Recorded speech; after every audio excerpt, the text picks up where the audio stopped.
India तो sir ठीक है, झारखंड का स्टार्टिंग कैसे करें समझ में नहीं आ रहा है। तो देखिए, झारखंड में जो सबसे बड़ा प्रॉब्लम आएगा ना, वो आएगा जो जनजाति हैं अलग अलग, उनको लेके आएगा। क्योंकि नॉर्मली हम लोग उनके बारे में कुछ नहीं जानते हैं, जो नाम है वो अनोखे होंगे और उनको रिटेन करना बहुत बड़ा चैलेंज रहेगा। लेकिन कहते हैं ना, प्रैक्टिस मेक अस परफेक्ट। जब हम बार बार उन चीज़ों को पढ़ेंगे, रिपीट करेंगे, फ्लो चार्ट बना के समझेंगे, तब जाके वो आपके लिए इजी हो जाएगा। हम लोगों ने भी जब स्टार्टिंग किया था, तो जो ये झारखंड स्पेसिफिक की जो जनजाति के बारे में जानना था ना, उसको नाम याद रखने में ना मतलब नानी याद आ गया था।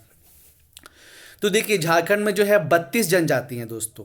उसमें से जो मेन चार जनजाति हैं पॉपुलेशन के हिसाब से, ऐसे तो सब इंपॉर्टेंट है, लेकिन जो चार जनजाति हैं उनको आपको डिटेल में जानना है।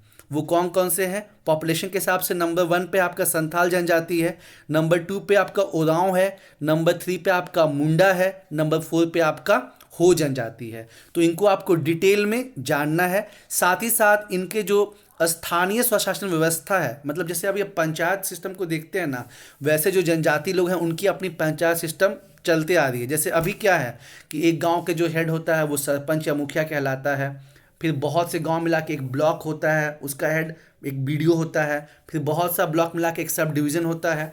तो कुछ ऐसी 3 टियर सिस्टम हमको जनजाति के स्थानीय स्वशासन में भी देखने को मिलता है। और हर जनजाति की अपनी अलग स्थानीय स्वशासन सिस्टम है। लेकिन आपको जैसे मैंने बताया, 4 मेन जानना है।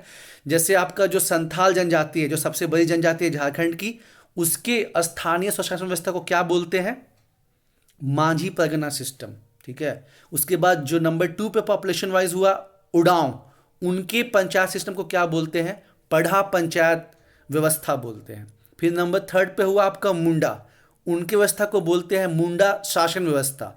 और नंबर 4 पे हुआ पॉपुलेशन के हिसाब से हो जनजाति, तो उनके स्थानीय स्वशासन व्यवस्था को बोलते हैं मुंडा मानकी सिस्टम। तो इसको आपको समझना है और डरना नहीं है दोस्तों। ठीक है। जब चीज़ों को आप सिंपल करके समझेंगे ना, तो फिर वो आपके लिए आसान हो जाएगा। और बार बार रिपीट करने से जब हमारे सबकॉन्शियस माइंड में वो बैठ जाएगा, तो फिर वो इजी हो जाएगा। अभी थोड़ा दिक्कत होगा, अभी थोड़ा प्रॉब्लम आएगा, और ये यूनिवर्सल है, सबके साथ होता है। क्योंकि जो जनजाति नाम है, जो टर्म्स है, वो हम पहली पहली बार सुन रहे होते हैं और थोड़े अजीबो गरीब अभी थोड़ा सा लगेगा। तो जैसे एक एग्जाम्पल देते हैं आपको संथाल जनजाति का। तो उसका जो उनके जो पंचायत व्यवस्था, उसको हम क्या बोलते हैं? मांझी परगना सिस्टम। तो एक संथाल गांव में जो एक गांव का हेड होता है, उसको क्या बोलते हैं? मांझी बोलते हैं। ठीक है। वो गांव के सारे इंपॉर्टेंट डिसीजन लेता है, मांझी। फिर 5 से 8 गांव के ऊपर जो होता है, उसको क्या बोलते हैं? देश मांझी या मोड़े मांझी।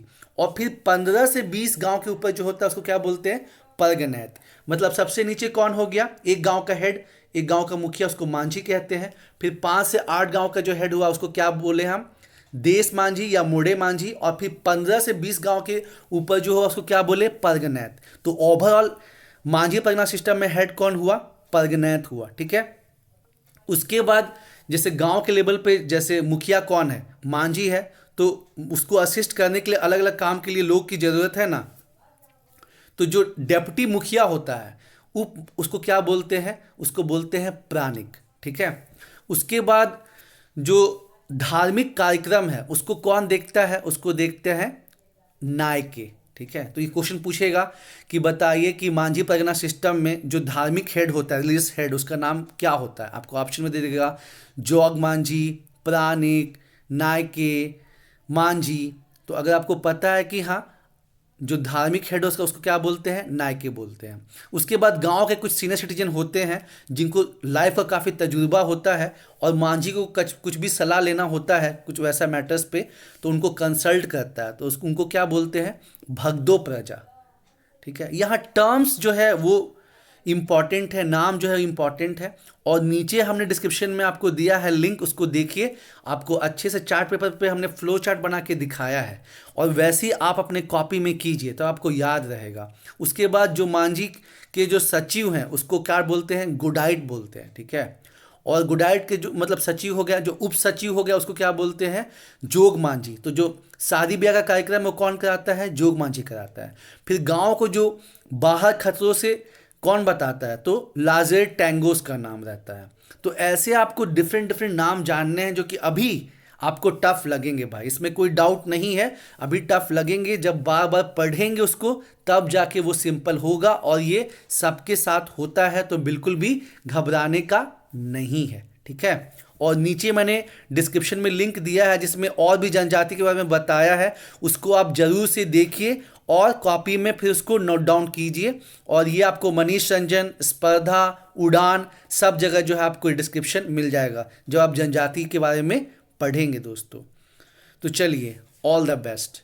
और बाकी तो मैंने बता ही दिया कि 2 शिफ्ट में पढ़ाई करनी है, एक में आपको इंडिया का देखना है और एक में आपको झारखंड की करनी है। तो पहले आप झारखंड में क्या देखिए, पहले आप झारखंड में जनजाति पे फोकस कीजिए, क्योंकि उसको उसको उनका नाम रिटेन करना, किसके क्या कौन हेड होते हैं, उसको ये ध्यान में रखना बहुत डिफिकल्ट है। तो उसी से आप स्टार्ट कीजिए, झारखंड की जनजातियों से आप शुरुआत कीजिए दोस्तों।